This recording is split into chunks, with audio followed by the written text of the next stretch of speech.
going on, everybody? Welcome back to the channel. In this video, we're going to be talking about pre-wire for your new build. So first thing off, welcome back, everybody. This video, like I said, is about the pre-wire for my house. I'll also be going over just kind of some general things for most houses, at least nowadays anyway, what most new houses might need or you might be wanting to put into a new house, and some considerations that you might want to think about. So first thing off, what is pre-wire? Well, pre-wire is basically all the low voltage wiring inside of your house that connects all of your multimedia devices and any other devices that wouldn't require, say, like 110 power to them. Another part of pre-wire is all of the infrastructure related things, like conduits, if you're going to be doing any kind of conduit inside of your walls. If you have specific equipment going into your house that needs to be mounted behind the drywall in the framing. So like some types of speakers have a mounting ring that goes in behind the drywall, and it goes in before the drywall gets installed. Or if you have, say, like a projector going into a multimedia room, that projector is going to require some kind of mounting bracket, and sometimes that mounting bracket may go behind the drywall in between the studs. So if that's the case, now's the time to get those things done. So now that you know what is the pre-wire, you need to know when to do the pre-wire. Well, there's two parts to doing the pre-wire. The first part is the planning phase, and this needs to happen while you're still putting your bid package together for your house, because you could have a substantial amount of wire in here in addition to all of the things that would be going into your house. So you need to take into account things like speakers, projectors, everything that you may be putting into the house, especially if these are things that are going to be put into the house while you're constructing it, because that stuff can add up and it needs to be part of your bid. The other part of the pre-wire is the actual installation. Now that comes after your mechanical, so that's after HVAC, electrical, and plumbing. If you try to do that before any of these trades are done, chances are they're going to be stepping on a wire and breaking a wire, and you're not going to know until after everything is closed in and you moving into the house, and now you're setting up your network. So to get started with your pre-wire, first thing you need to know is what exactly are you going to be putting into your house. Now you need to go room by room, sit down with your spouse or whoever else is living in this place with you, and figure out what kind of devices do you want in these rooms? What kind of interconnectivity do you want across your whole house? Do you want to have everything running off of the Wi-Fi, or do you want to have as many devices as possible hardwired? If you're like me, I like to hardwire everything that doesn't need to be on the Wi-Fi. That way I can keep my Wi-Fi open for just cell phones and laptops. That way I don't have to worry about everything else in the house bottlenecking down my Wi-Fi. So some of the more common things that you're going to be pre-wiring would be speakers in your ceilings and security cameras, specifically those that are power over Ethernet. You'll see PoE. These types of cameras don't require a separate power. They get their power directly through the Ethernet cable, so they get power and communication all through one cable, so it's less stuff for you to have to run. Now you need to be pretty meticulous with what's going to be going into your place. Like I said, adding some of this stuff later on can be a real hassle. If you have, say, for example, a media room going into the center of your house somewhere, or along an exterior wall, getting cabling into these places can be a little tricky. You've got the eave of your roof coming down on top of it. You've got exterior insulation going in. You've got a number of things that can be obstacles to get wired down these walls. So it's better to do these things now than it is later. Another thing you need to plan for is your demarcation point. The demarcation point is where your outside service comes into your house. Now, this isn't something you have to do, but I would encourage everybody to do so. Simply put, if you get your demarcation point set up and you get the conduit ran for it inside the wall, when your internet provider comes out to do their installation, all they've got to do is run wire from the street to that box, and then from that box, you go inside your house. If you do this afterwards and you don't put a demarcation point in, your ISP will set that up. Now, the downside of that is that he's going to be running cabling most likely on the exterior of your house through your soffits and into your attic. And then he's going to have to pull all that cable from the demarcation point to wherever it is your router is going to be going.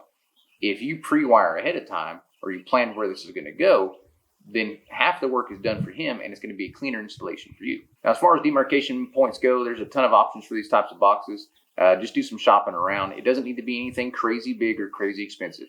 But things you do want to look for are waterproofing and UV resistance, because these things are most likely going to be getting a lot of sun, so you don't want them looking like crap after about 6-7 months.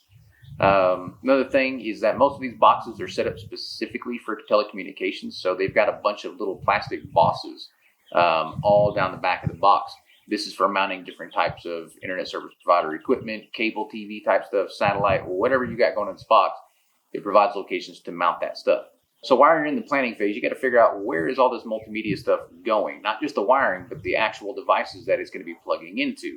things like routers, network switches if you need one. Do you have your own multimedia server or network attached storage, NAS? All these things need a place to go. More importantly, all these things generally make a little bit of noise. They produce heat, and they aren't things that you have to interface with directly. It's all done via the Ethernet. So you might want to think about putting all of this inside of a server closet somewhere. Now you can do a closet, or you can do it, like in my case, an entire room.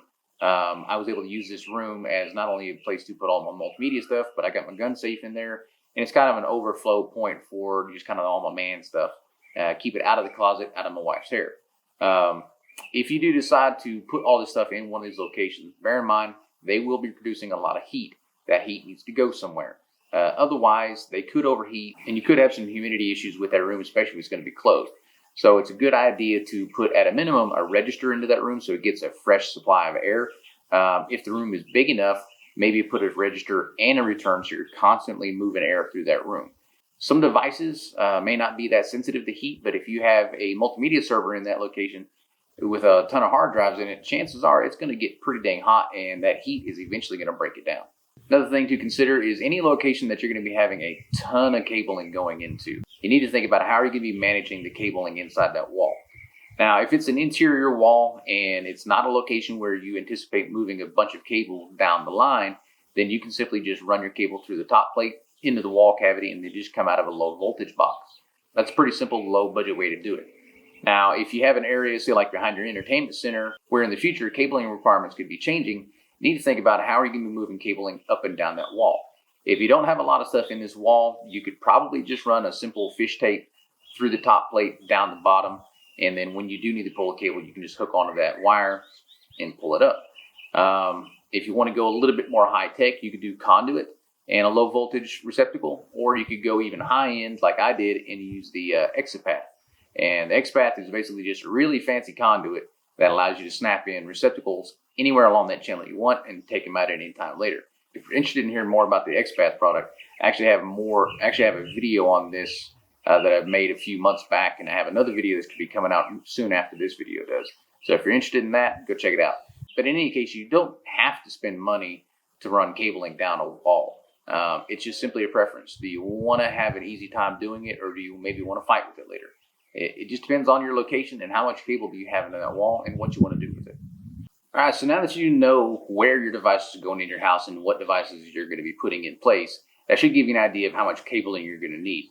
Now, when it comes to cabling, you've got a couple different options here. So for Ethernet, your common cable is going to be Cat5e or Cat6. Now, there are some differences between the two of them, but in general, most people don't need to worry about it. Cat5e should do most homeowners just fine. It is capable of full gigabit network speeds up to, I think, around 330 feet or something along those lines. Most houses aren't going to have any poles that are that long, so it shouldn't be something you need to worry about. Now, with Cat5e, there's a few different flavors of that cable. There's shielded, there's unshielded, there's riser cable, and there's multiple different combinations of all of those. Generally, just basic Cat5e unshielded should do you just fine. Now, you could jump up to Cat6, which is a slightly bigger cable. It's got better noise reduction, and it moves data a little bit faster. But like I said, unless you find a deal on it, it's really not worth spending the money on Cat6 for your house. Now, in addition to all your Ethernet cabling, something else you're going to want to run right now is all of your speaker wire. So if you happen to be doing a whole home audio system like I did, you definitely want to run that speaker wire now, because running it later is going to be a real pain in the butt. So when it comes to speaker wire, there's a couple different gauges you need to be concerned about. For most homes, unless you're going to be running a lot of wattage to one of these speakers, standard 14 or 16 gauge wire should do just fine. In addition to that, as long as you're not having a really long run, then you shouldn't notice any issues with running 14 to 16 gauge.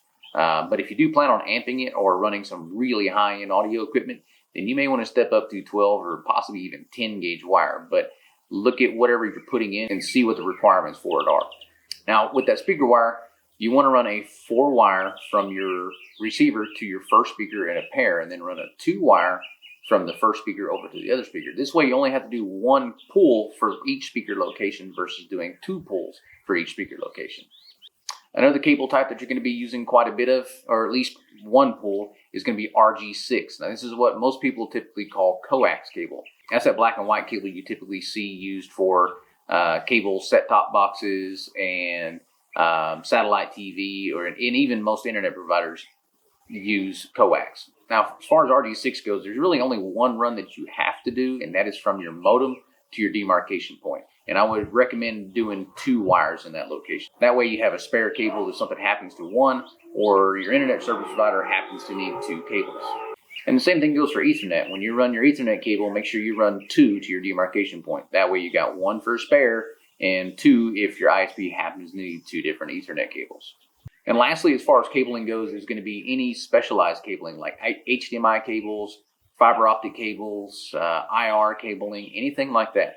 Now, these types of cables are going to be very dependent on what you're putting into your house. So this is where the planning at the beginning comes into play. Know what you're putting into your house. That way you can run the proper cabling now. So now that you know all the devices going into your house and what type of cabling you need and where that cabling needs to go, and all of your mechanicals are done, now you can actually get into the fun part, and that's pulling all this cable through your house. This isn't terribly difficult if you're an able-bodied person, and especially if you have a helping hand to help feed cable as you pull it, the job goes pretty quickly, and it's really not that bad. The biggest piece of advice I can give you as far as pulling the cables, physically pulling the cable, is when you order your cabling, get multiples of each type of cabling. That way you can pull 2 or 3 cables at once versus 1 cable at a time. This will save you a lot of headache, especially if you have a lot of cabling going from one end of the house to the other, and you have to go through the attic or through some tight crawl spaces. You don't want to be doing these runs too terribly often. So if you can reduce your work by getting 3 or 4 cables together at a time and pulling them all at once, it's definitely worth paying for the extra boxes. Now, while you're pulling it, there's a couple things you need to be concerned about, and that is do not run that Ethernet cable anywhere near high voltage lines. This can introduce noise in the signal. Now, some equipment in your house, you may not ever notice this, but some you might. So be wary of running any of this cabling near 110 or 220 voltage. If you do have to run any of this cabling very close to any of that high voltage stuff, make sure it runs perpendicular and not parallel. If you do have a location, say like a really, really tight crawl space, and you have no choice but to run it parallel to 110 voltage or 220, try to get it at least 6 inches away. Outside of 6 inches, you should be good. Inside of 6 inches, you might start getting some noise. If you have one of these locations and you have some sensitive equipment that's going to be feeding, then you may want to step up and actually use shielded Cat 5e or shielded Cat 6 here. That should reduce the noise that's put into that signal. Now, as far as routing all of the cabling through the house, I like to run it up high and off the ground. That way I don't have to be stepping over it. So if your attic has a lot of supports for the rafters, or you've got some rafter ties, you can run the cabling over that.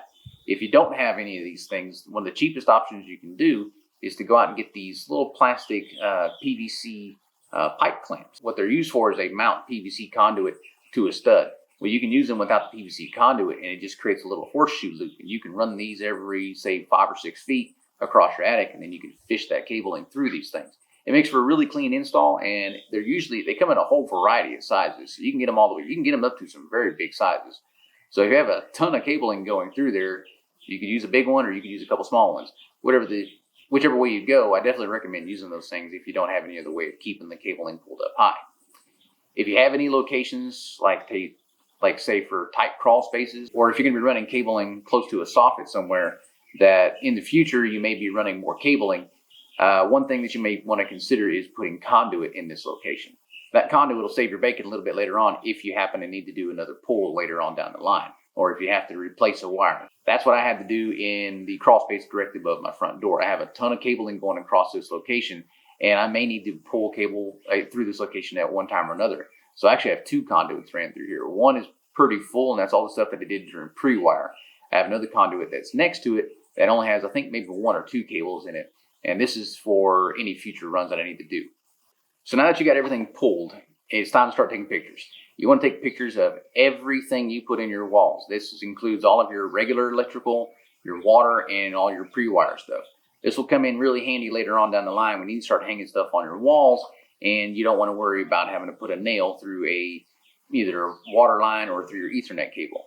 Most of this stuff is set back far enough away from the drywall that you shouldn't have to worry about it, but that's not always a guarantee. I found this out the very first day we moved into our house. I was trying to put up some shelving in the pantry and put a finish nail right through a PEX line. So I had to do not only a water line repair, but also a drywall patch at the same time. So not a good way to start. So take pictures of everything. Know where your stuff is at inside your walls. Now, once that's done, now you need to start kind of tidying up some of this wire, because your next trade that's going to be coming in is going to be your insulation guy, and then followed right behind him is going to be your drywall crew. Neither one of these crews wants to be dealing with all of this cabling you got laying around. So you need to think about, how do you make their job easy? And if you don't do this, they're not going to be gentle with this wire. They're just going to be shoving it around, or it may get cut, it could get stepped on. A whole myriad of different things can happen. So you need them to have a way to secure this cabling so it doesn't get damaged while these next two trays are doing their work. If you have a location where a lot of cabling is coming in, say like a multimedia closet, there's two ways you can do this. One is pull it up into the attic and just coil it up, and then when they're done, drop that cabling back down that wall cavity and then pull it through the drywall. Or if you're there when the drywall guys are doing their work, have them put the drywall on the side of the wall with the outlets on it. That way, while they're in there doing that work, you can pull that cabling away from that wall. When they get that one wall done and your low voltage outlets are installed, then you can push that cabling through the other side and get on the other side of the wall. And then they can put drywall on the other side of the 2x4s.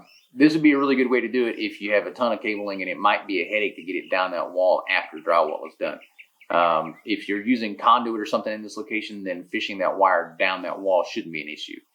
In all of your other locations where you don't have a ton of wire and your terminations are going to be very close to the wall, or you're going to have a wall plate put in where the Ethernet or R6 is going to be terminated into, you don't need more than, say, like 6 inches to a foot sticking out of this wall. So what you can do in these locations is coil up that wire and just kind of shove it into that low voltage box, and that should be nice and tight and out of the way. Another thing you want to do with all of this cable, especially at the ends and especially in the multimedia room, is cover that stuff up. So coil it up, put it in a plastic bag, do whatever you can to keep it clean, because when the drywall guys get there or your spray foam crew is there, they're going to get this crap everywhere, and they don't care if cabling gets covered on this crap. So if you have all of your stuff labeled, which you definitely should be doing when you pull your cable, it's not going to cover up all your cabling. And if any of this is going to be visible in the finished house, you don't have these nasty looking cables everywhere. So keep everything tidy and keep everything clean. All right, guys, that is basically it for the pre-wire. There's not a whole lot that goes into it. It's just a lot of planning and a little bit of sweat later on down the line when you start pulling all the cabling through the house. But it's a pretty straightforward process. Just make sure you do all the planning ahead of time. And if you can, get some help when you're doing the pre-wire, because it really does make the job a lot easier, so you're not up and down a ladder. Other than that, it's pretty straightforward. And it's one of those jobs that I definitely recommend if you're an able-bodied homeowner. Definitely do this part yourself. It'll save you a lot of headache, and you know exactly where everything is at. Last thing I want to say is that I am not a low-voltage tech. I am not professionally trained in doing any of this stuff. This is just my opinion on how some of this stuff should go. So take this information with a grain of sand, do your own research. There's tons of YouTube videos and there's tons of information out there on the internet that may guide you in a different direction or give you better information than I've got. This is just how I did my house. And so far it's working out pretty good. So I don't think I did it wrong, but time will tell. Anyway, guys, if you got any questions, comments, concerns, gripes, complaints, put them down in the comments below. I'll do my best to answer those things. If you haven't done so already, please subscribe, like this video, share it if you want to. Stay tuned. The next video that's going to be coming out is going to be the spray foam. For that one, I did get quite a bit of video for, and spray foam is one of those processes that's pretty cool to see go in if you've never seen it done. It's a really cool process. Anyway, guys, watch for that video, and I will see you guys next time.